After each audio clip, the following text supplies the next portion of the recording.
வணக்கம். உச்சிஷ்டப்பட நேயர்களுக்கு அன்பு வணக்கம். கிரகங்களே தெய்வங்களே என்ற தலைப்பில் இன்னைக்கு திருவாரூர் தியாகராஜ பெருமாள் கோயிலை பற்றி பார்க்க போகிறோம். இந்திரன் அசுரர்களுக்காக ரொம்ப துன்பத்தை அனுபவிச்சிருந்தார். அசுரர்கள் ரொம்ப தொந்தரவு பண்ணிட்டே இருந்தாங்க இந்திரனை. அப்படி இருக்க சொல்ல திருவாரூரில் முசுகுந்த சக்கரவர்த்தின்னு ஒரு மன்னன் இருந்தார். அந்த முசுகுந்த சக்கரவர்த்தி மன்னன் உதவியால் அசுரர்களை வென்று அவங்கள வதம் செய்தார் இந்திரன். முசுகுந்த சக்கரவர்த்தி இந்த அசுரர்களை வெல்றதுக்கு உதவி பண்ணாரு அப்படின்றதுக்காக முசுகுந்த சக்கரவர்த்தி கிட்ட இந்திரன் கேட்டார், உங்களுக்கு என்ன வேணுமோ கேள், நான் தரேன் அப்படின்னு. அதுக்கு முசுகுந்த சக்கரவர்த்தி என்ன கேட்டார்னா, மகாவிஷ்ணு மார்ல வச்சு பூஜிச்சுட்டு வர விடங்கலிங்கத்தை கேட்டார். அவர் தேவர்களால் மட்டும் பூஜிக்க வேண்டிய அந்த விடங்கலிங்கத்தை மாணவனுக்கு கொடுக்கக்கூடாதுன்றது விதி. அது இருந்தும் சரி வேற ஏதாச்சும் கேளுன்னு சொல்லிட்டு முசுகுந்த சக்கரவர்த்தி கிட்ட இந்திரன் சொன்னார். இல்லை, எனக்கு அந்த விடங்கலிங்கம் தான் வேணும் அப்படின்னு சொல்லிட்டு திருப்பும் விடாக்கூடிய அவர் அதை கேட்டார். கேட்டதன் பேரில் அதுக்கு கொடுக்கக்கூடாதுன்னு ஒரு விதி இருக்குது இல்லையா, அது தேவர்களால் மட்டும் பூஜிக்கப்பட வேண்டிய ஒரு லிங்கம். சரி, அது இந்திரன் என்ன பண்ணாரு, மயனை கூப்பிட்டார். தேவலோக சிற்பின்றவர் தான் மயன். மயனை கூப்பிட்டு அதே மாதிரி விடங்கலிங்கம் மாதிரியே ஒரு 6 லிங்கத்தை தயார் பண்ணுங்க அப்படின்னு சொல்லிட்டு சொன்னாப்புல. அதுக்கு மயனும் அந்த 6 லிங்கத்தை ரெடி பண்ணி கொடுத்தார் இந்திரன் கிட்ட.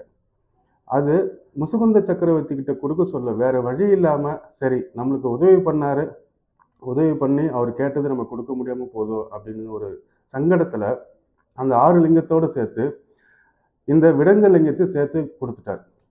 சப்த லிங்கங்கள் முசுகுந்த சக்கரவர்த்தி வாங்கினார். அந்த மகாவிஷ்ணு மார்ல வச்சு பூஜித்த லிங்கம் விடங்கலிங்கம் தான் இன்னைக்கு திருவாரூர் தியாகராஜ பெருமாள் கோயிலில் பிரதிஷ்டை செய்யப்பட்டது. மற்ற 6 லிங்கங்களும் அங்கே பக்கத்துல ஒரு ஊர்ல, திருநள்ளாறுல பக்கத்தில் இருக்கிற நிறைய ஊர்ல அந்த 6 லிங்கத்தை பிரதிஷ்டை பண்ணாங்க.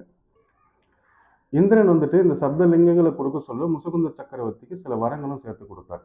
இந்த விஷ்ணு பூஜித்த இந்த விடங்கலிங்கத்தை பிரதிஷ்டை செய்கிற கோயிலில் என்னோட இந்திர அர்ச்சனையும் உன்னுடைய முசுகுந்தா அர்ச்சனையும் செய்பவர்கள் அது மிக பிரசித்தி பெற்ற அர்ச்சனை அப்படின்னு அந்த வரத்தை சேர்த்து கொடுத்தார்.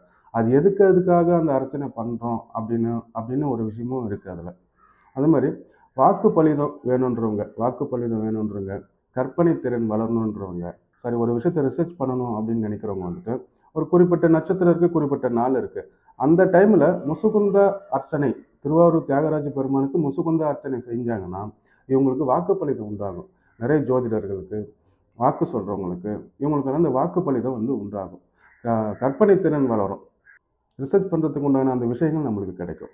ஸோ அந்த முசுகுந்த அர்ச்சனைக்கு மிகப்பெரிய சக்தி உண்டு. அதே மாதிரி அரசியலில் வெற்றி பெறணும்னு நினைக்கிறவங்க, அரசியலில் ஜெயிக்கணும்னு நினைக்கிறவங்க, பெரிய பெரிய பதவி கிடைக்கணும்னு நினைக்கிறவங்க, குறிப்பிட்ட நட்சத்திரத்தன்னைக்கு இந்த கோயிலில் முசுகுந்த அர்ச்சனை பண்ணாங்கன்னா அரசியலில் வெற்றியும் கிடைக்கும், நிறைய உயர் பதவிகளும் கிடைக்கும். வாழ்க்கையில் எவ்வளவோ முயற்சி பண்ணாலும் பெருசாக வர முடியல, ரொம்ப நாள் சிரமப்பட்டுட்டு இருக்கோம், ஒரு வளர்ச்சியே இல்லை, ஒன்று செல்வம் சேர மாட்டேங்குது, எவ்வளோ பணம் சம்பாதிச்சாலும் கையில் தங்க மாட்டேங்குது, ஏதோ ஒரு பெரிய பெரிய பெரிய கடன் தான் மாறுதே கண்டி கையில் காசு தங்க மாட்டேங்குது அப்படின்னு ரொம்ப நொடிஞ்சு போனவங்க, வாழ்க்கையில் அப்படி உள்ளவங்க அவங்களுடைய பேரில் இந்த கோயிலில் இந்திர அர்ச்சனை பண்ணணும். அது அவங்களுடைய ஜாதகம் தான் சொல்லும். அந்த ஜாதகம் தான் எந்த டைமில், எந்த நாளில், எந்த நட்சத்திரத்தில் இந்த கோயிலில் இந்திர அர்ச்சனை பண்ணால் அவங்க இந்த செல்வ செழிப்பு, குபேர சம்பத்து கிடைக்கிறதுக்கு உண்டான ஒரு வாய்ப்பு அவங்களுக்கு கிடைக்கும். இந்திர அர்ச்சனை மிகப்பெரிய ஒரு விஷயத்த, ஒரு தலையெழுத்தை மாற்றக்கூடிய ஒரு அர்ச்சனை. தியாகராஜ பெருமான் கோயிலில் இந்திர அர்ச்சனை மிக பிரசித்தி பெற்ற ஒரு அர்ச்சனை. அந்த அர்ச்சனை அது பண்ணாலே செல்வ செழிப்புக்கு உண்டான ஒரு விஷயமோ, குபேர சம்பத்து கிடைக்கிறதுக்குண்டான ஒரு விஷயமோ, எவ்வளோதான் தரித்திரம் இருந்தாலும் அதுலேருந்து விடுபட்டுடுவாங்க இந்திரார்ச்சனை பண்ணுறவங்க. பொதுவாகவே அனுஷ நட்சத்திரத்தன்னைக்கு பாலும் நாட்டு சர்க்கரையும் ஒன்றா கலந்து இந்த ஸ்தல விருட்சமான பாதிரி மரத்துக்கு ஊற்றிட்டு சாமி வழிபட்டுட்டு வந்தாங்கன்னாவே கடன்கள் குறையும். இது எந்த டைமில் செய்யணும்னா சாயந்தரம், அதாவது 5லேருந்து 6:30 மணிக்குள்ளே இந்த விஷயத்தை தொடர்ந்து செஞ்சுட்டே வந்தாங்கன்னா எவ்வளோ பெரிய கடனாக இருந்தாலும் அந்த கடன் குறையத்துக்கு உண்டான ஒரு வழி கிடைக்கும். அது அடைக்கிறதுக்கு உண்டான ஒரு பண வரவு அவங்களுக்கு சேரும். மிகவும் பிரசித்தி பெற்ற திருத்தலம், எல்லாரும் வணங்க வேண்டிய திருத்தலம். நன்றி, வணக்கம். இன்னொரு வீடியோவில் அடுத்த கோயிலை பற்றி பார்ப்போம். நன்றி.